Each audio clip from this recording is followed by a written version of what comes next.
नमस्कार दोस्तों, आज हम बात करेंगे एक्साइज इंस्पेक्टर की सैलरी के बारे में। अगर आप 2025 में as a excise inspector select होते हैं तो आपका सैलरी कितना रहेगा।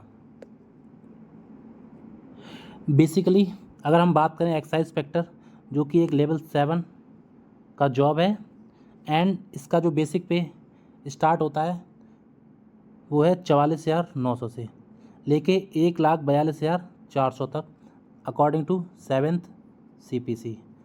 7वां पे कमीशन के अकॉर्डिंग इसका जो बेसिक पे रहता है वो 44,900 है। बेसिकली हमारे पास 3 प्रकार की सिटीज़ होती हैं, X city, Y city and Z city. तो पहले हम देखते हैं, बेसिकली हमारे पास अगर हम बात करें तो 7 से लेके 8 हमारे पास एक्स सिटीज़ हैं, एंड ये हमारे पास वाई सिटीज़ हैं, and remaining all are Z cities. तो ये चार्ट दे रखा है, आप देख सकते हैं। अगर एक्स सिटी की बात करें तो हैदराबाद, दिल्ली, अहमदाबाद, बेंगलोर, मुंबई एंड पुणे, चेन्नई एंड कोलकाता, ये 7 से 8 हमारे पास एक्स सिटीज़ हैं। अगर हम बात करें वाई सिटीज़ की तो ये सारी लिस्ट आप दे रखी है, आप इसको गो थ्रू कर सकते हैं। इसके अलावा जितने भी छोटे छोटे शहर बसते हैं वो सारे हमारे जेड सिटीज़ में आते हैं।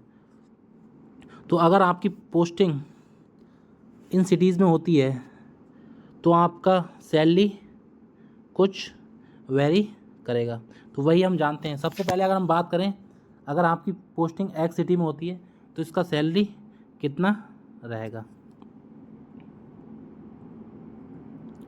सबसे पहले बात करते हैं अगर एक्स सिटी की, तो एक्स सिटी में जो बेसिक पे रहेगा वो 44,900 इसका बेसिक पे रहेगा। Then DA, that is dearness allowance, जिसको हम हिंदी में बोलते हैं महंगाई भत्ता। अगर हम अभी बात करें तो 55% हमारा DA है।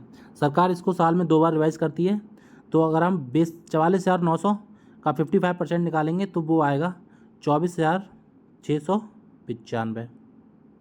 देन हमको सरकार देती है HRA, that is house rent allowance.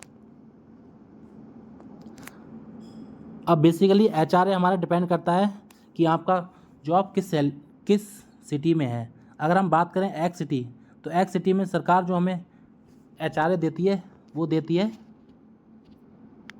30%। तो अगर हम 44,900 का 30% निकालेंगे तो वो आएगा 13,470। देन इसके बाद हमें देती है ट्रांसपोर्ट अलाउंस। बेसिकली अगर हम बात करें X city and Y city and Z city, तो एक्स सिटी में सरकार हमें 3,600 रुपये, वाई सिटी में 1,800 एंड जेड सिटी में भी अप्रॉक्स 1,800 रुपये हमें देती है। देन इस पर हमें मिलता है DA जो कि 55% है। तो अगर एक्स सिटी में हम 3,600 प्लस 55% DA निकालेंगे तो वो हमारा आएगा 5,580 रुपये। तो अगर टोटल एमेलुमेंट्स की अगर हम बात करें तो एक्स सिटी में बनता है 88,645। ये आपका टोटल ओवरऑल सैलरी बनेगा। अगर इसमें से हम बात करें NPS Tier 1 कंट्रीब्यूशन, वो हमारा होता है बेसिक एंड DA का 10%, बेसिक प्लस DA का 10%। तो 44,900 प्लस 24,695, अगर इन दोनों को जोड़ के हम इसका 10% लेंगे तो वो हमारे पास आएगा 6,959 रुपीज़। तो अगर हम इन हैंड सैलरी की बात करें एक्स सिटी में आपको मिलेगा 81,686 रुपये।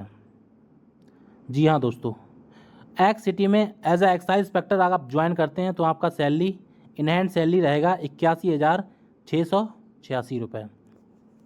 अगर इसमें हम ओवरऑल NPS कंट्रीब्यूशन को भी ऐड कर देते हैं, एम्प्लॉय टीयर 1 में आपका 6,959 रुपीज़ आपका कंट्रीब्यूशन होता है एंड 14% इसमें सरकार कंट्रीब्यूट करती है।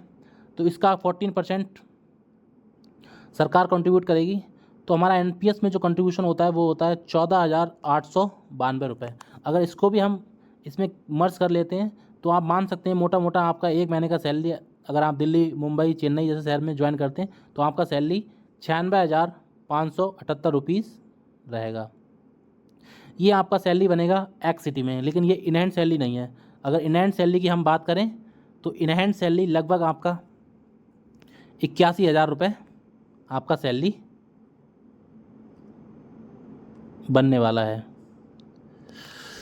अब हम बात करते हैं बाई सिटी में। तो बाई सिटी में बेसिक पे आपका सेम रहेगा, डीए सेम रहेगा, HRA house rent allowance. Y city में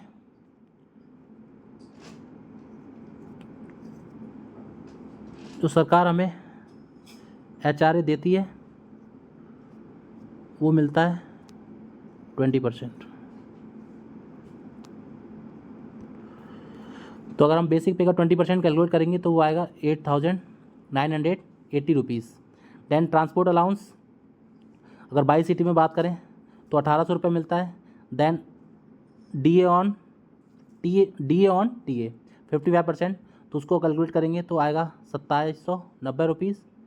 तो आपका टोटल जो एमोलमेंट्स बनता है वाई सिटी में वो बनेगा 81,365 रुपीज़। इसमें टीयर 1 में आपका कंट्रीब्यूशन एनपीएस में होगा 6,959 रुपीज़। तो अगर हम इन हैंड सैलरी की बात करें तो वो बनेगा 74,406 रुपये। ये आपका इन हैंड सैलरी रहने वाला है। अगर आप बाई सिटी जैसे लखनऊ, बरेली, मुरादाबाद, जयपुर इन जैसे सिटीज़ में आप ज्वाइन करेंगे तो आपका salary in hand salary 74,406 rupees रहने वाला है। अगर इसमें गवर्नमेंट कंट्रीब्यूशन एनपीएस आपका एक मंथ का 14,892 रुपीज़, इसको भी मर्ज कर देते हैं तो आप मान सकते हैं मोटा मोटा आपका एक महीने का सैलरी 89,298 रुपीज़ रहेगा। सिमिलर वे में अगर आपकी पोस्टिंग जेड सिटीज़ में होती है, जितने भी छोटे सिटीज़ हैं, तो आपका बेसिक पे सेम रहेगा, डीए 55% सेम रहेगा। एचआरए जो जेड सिटी में हमें मिलता है वो मिलता है 10%।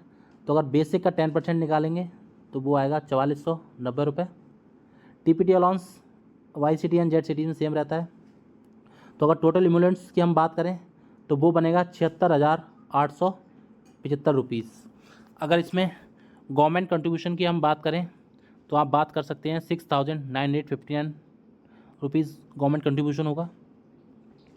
अगर इन हैंड सैलरी की हम बात करें, अगर आपकी पोस्टिंग जेड सिटी में होती है तो मेनली आप मोटा मोटा मान सकते हैं 70,000 रुपीज़ आपका इन हैंड सैलरी रहने वाला है। अगर इसमें हम एनपीएस कंट्रीब्यूशन को भी ऐड कर लेते हैं तो आपका मोटा मोटा आपका सैलरी मान सकते हो 84,808 रुपीज़ रहने वाला है। अगर हम इन हैंड सैलरी की बात करें तो एक्स सिटी में रहेगा 81,000, वाई सिटी में 74,000 एंड जेड सिटी में अप्रॉक्स 70,000 आपका सैलरी रहने वाला है। तो जल्दी से सीजीएल की तैयारी स्टार्ट कर दीजिए अगर आप भी इतना हैंडसम सैलरी चाहते हैं। एंड सीजीएल का नोटिफिकेशन 9 जून को आ जाएगा एंड इसका एग्ज़ाम टीयर 1 का स्टार्ट होने वाला है अगस्त मिड में। तो मोटा मोटा 3 महीने आपके पास हैं, आप अच्छे से इसको तैयार कर सकते हैं। एंड नेक्स्ट वीडियो में आप किस पोस्ट की सैलरी के बारे में जानना चाहते हैं वो कमेंट बॉक्स में बताएं, मैं उसके ऊपर भी वीडियो बना दूंगा। तो मिलते हैं नेक्स्ट वीडियो में, तब तक के लिए थैंक यू।